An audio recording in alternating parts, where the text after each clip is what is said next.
A fellow and his wife are having dinner in the first nightclub on the moon.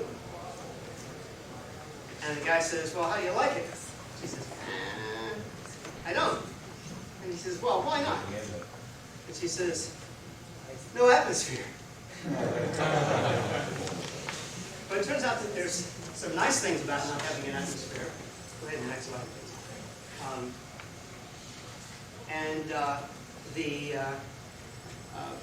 Some of the roots of this idea go back to the notion of the mass driver, the lunar mass driver in the high frontier developments.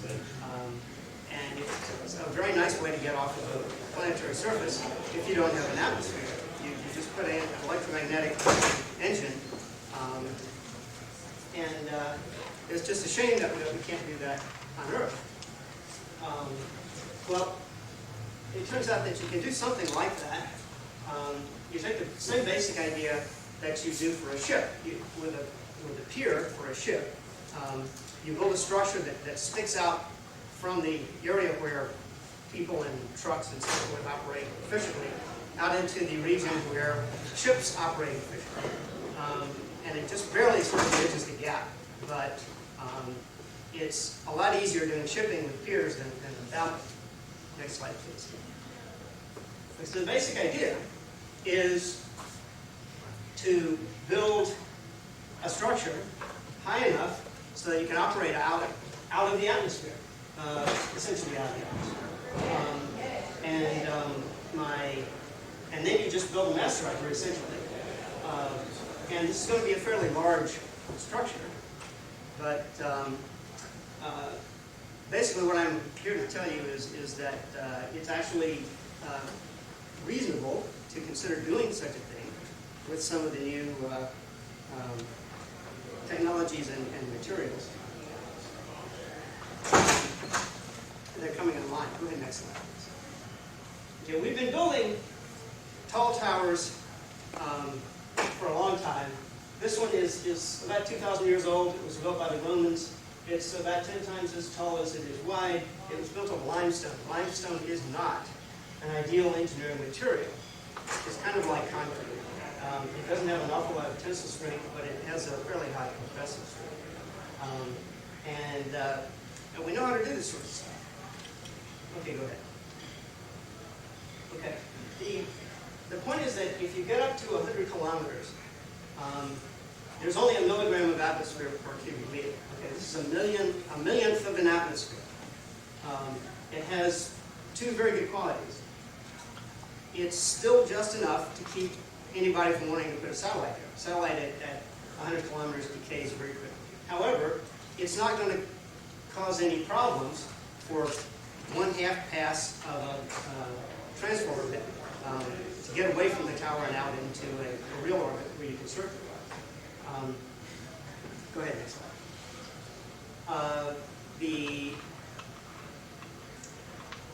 I like these nice pictures where they show the 747 and then they show the Wright brothers' first flight alongside of it, and it's not as tall and it's not as long as the 747. Well, here's the first A4 flight back in 1942, and it was just about 100 kilometers, and it was just about 200 kilometers long. And so that's the scale of the structure that I'm talking about building. Okay, next. There's some similarities of this idea with the ideas of the space elevator. I'll go through them here. The first one is that it relies on nano-engineered materials. Basically carbon-based materials that have very high structural properties. In the case of the elevator, you need very high tensile strength. And in the case of the tower, what you need is very high compressive strength. You also need high efficiency electric motors. For the elevator, you need the motor that's going to drag your elevator up the ribbon. For the space pier, what you need is essentially the mass driver. Now, and there are a number of different possibilities for the mass driver, starting with the essentially oil lamp style that Neil and in their scheme. But there may be some slightly better ones, depending on just exactly what it is that you're trying to launch. And the other thing is that beaming power to this thing turns out that it would be a very useful thing to do. And so there's also a number of technologies like that that would be useful for both of these schemes. There's a difference. This tower gives you the best access to LEO, low Earth orbit, sort of where the shuttle and the International Space Station operate, and the space elevator would give you sort of native mode access to GEO, up in geosync, and so there would actually be room for both of these concepts to be operating at once. And in fact, since a lot of the engineering challenges having to do with the elevator involve the problem that it has with that little ribbon coming down through the weather and so forth. If you can build towers like this, it might be a very good idea to start on top of it with your elevator rather than going all the way to the sea level. Okay, go ahead. On the other hand, there's some advantages to the space pier idea. It's much smaller. You can build it from the ground up. You don't actually have to do any rocket launches at all. And in fact, you don't even have to build the whole thing at once. You can build a third scale model or something much smaller and just use it as a first stage for rockets. The design that I'm going to talk about in more detail here is one where you don't need any extra rockets for the launch, because that's the best point for economic reasons. But you don't actually have to go all the way on your very first try. Here's a biggie. Chemical vapor deposition polycrystalline diamond, which is available today, is strong enough to build this tower. Okay? But, this is a big but, this is the top of the sentence, it's not available in the quantities we need, but it's development and not a scientific operation to get us to having a diamond that's strong enough to build this structure. It's there. You can buy it right now. The structure is compatible with satellites. It's not tall enough to get in the way. It launches satellites. If you have a space elevator or any other geosynchronous structure that goes through low Earth orbit, virtually any satellite is going to hit it at some point. And that's not a showstopper, but it's a problem that you have to deal with, and it's a problem that the space pier does not have. A problem that's tougher to deal with if you're going in a space elevator is riding up through the Van Allen belts in an elevator, which is going to subject you to quite a bit of radiation. So the elevator is a bit iffy for human travel up through that region. You can put a space pier anywhere on Earth. North Pole, South Pole, Australia, United States, Brooklyn, San Diego, you name it. Anywhere you have a lot of traffic, that's where you put your launch tower. The space elevator is limited to being reasonably close to the equator. I mean, you can fudge it and push it, but it really likes to be near the equator. And the space tower is actually a lot less susceptible to weather than an elevator would be as well. So that also impacts your ability to put in pretty much anything. But the really bottom line is that you can put an enormous amount of stuff in orbit with one of these. Huge amount. And it's only 5 minutes to orbit rather than 5 days. And so if you want to get there fast, which is often the case with freight, people will pay more to get there fast, then this is more like a plane flight than a cruise ship. Okay, go ahead. Okay, diamond is a building material that has, to some extent, the same properties as the sandstone did. Currently available diamond has about 100 gigapascals of compressive strength and only about 1 gigapascal of tensile strength, whereas they're pushing hard to get bucket tubes, the stuff that they're trying to build the ribbon up into a range where you can get the same tensile strength, which is what you need for an elevator. Okay, so if you assume that the accelerator along the top of this thing weighs 1 million tons, which is about 25% heavier than the Golden Gate Bridge, the whole Golden Gate Bridge, towers and all, it could be supported, that much weight anyway, could be supported by a column of diamond 1 foot square. Okay, that's how strong diamond is. The main engineering problem is taking the tiny, relatively speaking, amount of diamond, just 3% of the weight that you're supporting, for 100 kilometers high, and spreading it out without making it so thin that it buckles. And there's been a number of stuff. NASA has done quite a lot of work on inflated cylinders as structural members, and there are a number of other proposals involving fractal open work and so forth.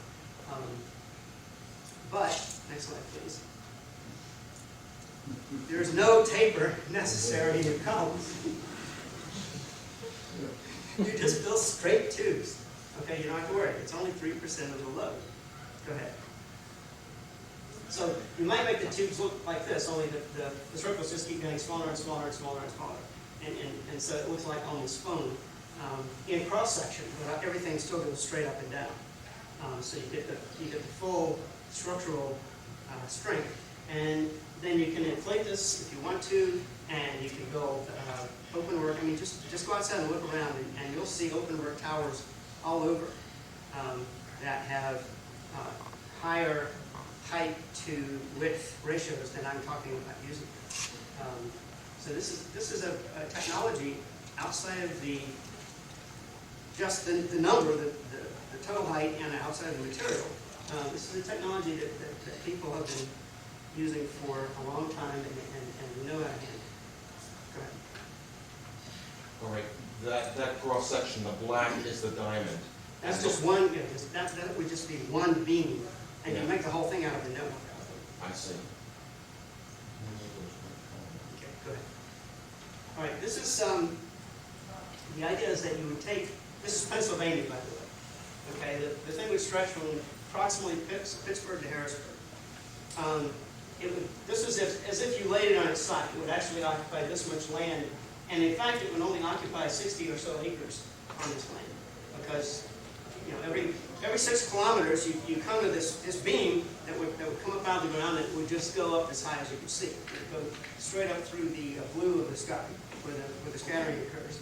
And if it were, we probably want to mirror it just to cut down thermal loading. And you basically just, you see a beanstalk just going straight up, and you couldn't see the end of it. And you come to these every 6 miles as you drove across the Pennsylvania Turnpike. But that would be it as far as the mountain is concerned. I mean, it's a big thing, but it's actually not all that much heavier than, say, the Golden Gate Bridge, and it doesn't occupy more than the total of like 10 or 20 city blocks as far as its footprint on the ground is concerned. The freight terminal at the launching is probably going to actually use up more area than the footprints of the tower itself. Okay, go ahead. Anything that's 300 kilometers long and not very wide is going to act a lot more like a string in engineering terms. So when you take my reference design 10-ton projectile launch vehicle, and you zip it along here at up to 8 kilometers per second, it's going to cause an awful lot of waving and bending and oscillation and so forth. Even though the thing is diamond, I mean, that's just, and diamond is an extremely stiff material. It's 10 times as stiff as it is strong. Okay, so it's actually the best stuff you could possibly be using, and it's still going to wiggle. So you're going to have to put some active damping in the structure. But we know how to do that, and in fact, because you know exactly what the excitation is going to be, you can pre-generate the damping so that the damping hits just exactly the right time, as opposed to having to be reactive the way standard active damping. So this is although it's an engineering concern that needs to be addressed, it's not a problem. Okay. However, you can finesse at least part of it. The thing is a lot more stiff in stretch than it is in lateral oscillation. So if you can get rid of as much of the lateral oscillation force as you can on the track, you're in good shape. So what you do is, and this is a cute little mathematical trick, when you want to figure out the optimal track for launching without lateral force, what you do is simulate the projectile coming backwards and breaking itself to a stop. And so you simulate it like this, and lo and behold, you get the profile of the launch track that would cause your projectile to exert only axial forces along the length of the track and not sideways. Okay, so you've sort of basically just eliminated the 10-ton force sideways on the track by pulling this trick. This looks a little like a rocket takeoff trajectory, but you'll notice that it actually starts 92 kilometers up. What the red curve is the real shape of the curve, and what the blue curve is the shape of the curve with the curvature of the Earth added back in, so it reads altitude rather than an absolute shape. Okay, you notice that it's also exaggerated in height by a factor of about 20. Go ahead, please. Okay, so here's what it would really look like. You actually have to get up to 92 kilometers before you start this optimized track thing. So you still need a vertical elevator that takes you up to that point. But of course, if you're going up a vertical elevator, you're still exerting force only directly along the length of the track anyway. So you don't have any lateral force on the track anywhere except right at the inflection point, and you don't have very much there. Okay, good. All right, so what's going to actually be on the track? How's this motor going to work? There's a number of possibilities, including the mass driver coil Gs, which got tested back in the 70s to 30 Gs of acceleration. And I'm only talking about node 10 because I want to ride it myself. But I think probably a better one is essentially a maglev arrangement, like the magnetically levitated trains. And it turns out that there's a couple of possible schemes for this. The simplest one is you just have a string of magnets, and you have a string of electromagnets, and the electromagnets are on the track. And these are permanent magnets, and it's totally passive. There's no active systems required on the vehicle at all. And this is a very conscious and very strong design decision. And I'll tell you, I'll sort of explain why later. But the point is that as you turn your electromagnets on and off, they pull and they push, depending on the polarity, on the magnets on the vehicle. Now it turns out that there's an arrangement of magnets that you can use that was invented by an engineer named Hallback that was adapted by another engineer named Post into a magnetic levitating train that uses no power. Okay, there's no power to these coils, and these are permanent magnets. And the only thing that's necessary is for the train to be moving. Okay, so as long as you're moving, if the power conks out, they're still held off the track. And that might be a very useful fail-safe mode in case power conks out in, say, one little section of the track. You don't want to hit it. You want to just sort of skip over it until you get back to power and get your thrust again. So if you can design that scheme into the induction motor, right? It wouldn't actually be an induction motor, but it would be a linear motor. Then it would give you an extra safety factor that might be very nice to have. But basically, you can control not only the push and pull here, but you can, by changing the timing of some of these very slightly as to how much push you have and how much pull you have, you can also control the vertical force as well. So you could, you can essentially control you can shove this magnet in and out, which is the main drive that you're trying to do. But you can also control its sideways motion. And if necessary, you can pull it down into the track as well as holding it up. So if you had, for example, this optimal launch track, and then you wanted to launch something a little faster, maybe to a higher orbit, you'd actually have to hold it down while you were launching it, and an arrangement like this would allow you to do that. Okay, so here's what happens. You start at the ground, you arrive at the western end of the thing at the freight terminal. They check out your vehicle and make sure that it's not going to fall apart on you. You put it on the track, and you sit in it, and they boost you at you feel 2 G's of force, but you're only accelerating 1 G because you feel 1 G already. For 96 seconds, and then they cut it off, and you coast up for another 96, and you arrive at 92 kilometers standing still. Okay? Then the real thing grabs you, and you're off at 10 Gs for 77 seconds, and you're in orbit. The mass of the vehicle in this scheme is 10 tons, which is enough to put the family car and a few other things. Decent size, basically it's a truck. Okay.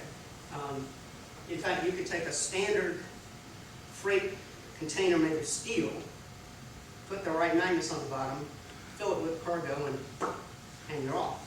Okay. I'm not talking about having to build any fancy spaceships here. There's no power in the vehicle. It puts you in an orbit with a 400-kilometer apogee. And to circularize at that altitude from that orbit, you need 90 meters per second delta V, which you can get from ordinary solid fuel, one-shot strap-on booster that the whole thing is less than 400 kilograms, less than 4% of your gross vehicle mass. Okay, so it doesn't really impact the payload all that much to have to circularize when you get there. If you really want to go faster or higher, it's all a question of, did you build enough power into the electromagnetic motor? Can your freight stand the acceleration? If you want to go to the moon, I think you need about 20 Gs, and if you want to go to Mars, you need about 22. Okay. The total energy into a 10-ton launch vehicle is 300 gigajoules. If you're going to launch every 100 seconds, that's 3 gigawatts, which is the output of 2 fair-sized nuclear power plants or whatever kind of power plants you might happen to have.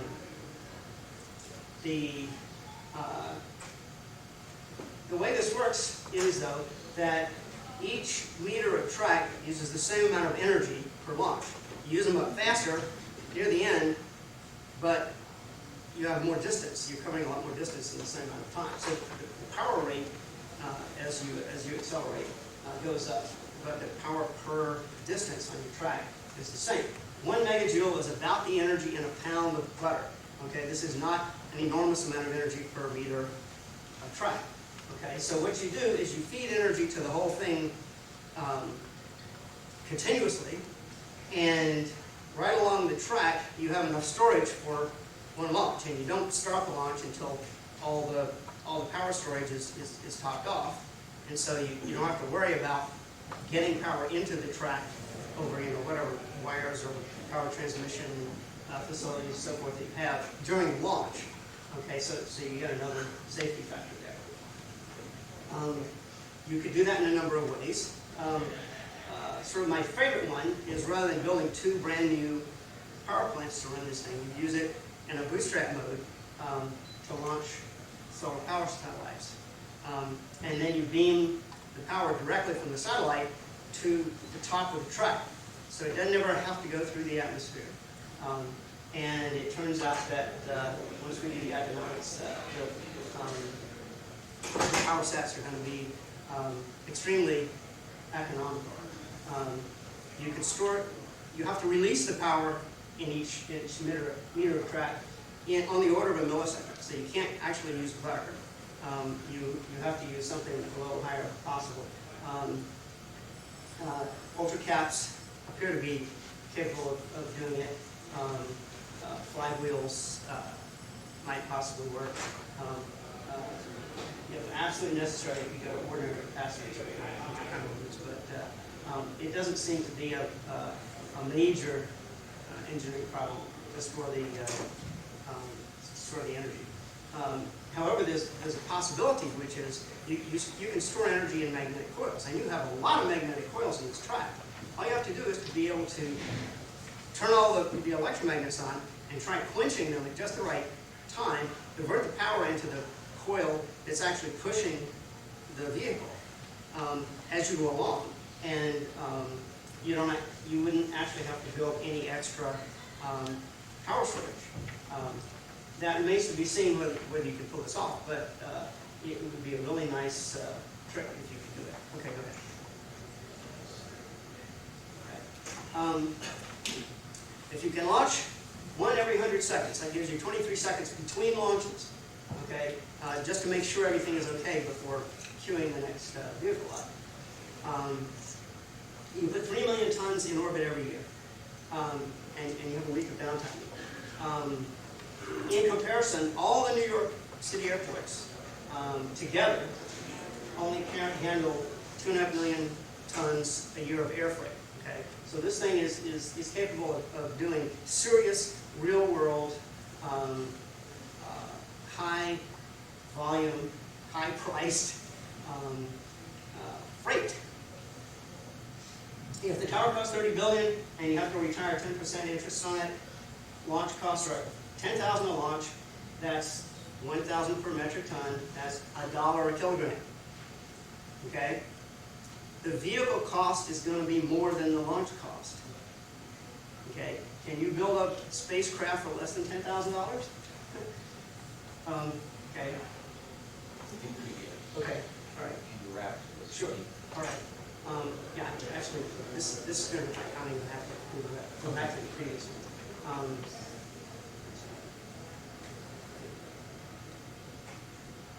That's good. Okay. All right. The point is that this allows you to do a whole bunch of stuff, and everybody pushing some low-cost orbit scheme is going to say the same thing.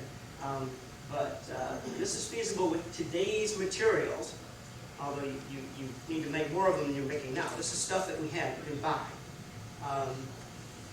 You can get down to, assuming you can build the whole thing for $30 billion, an incredibly low launch cost. You can build it anywhere, you can operate it in any weather that a truck can operate in.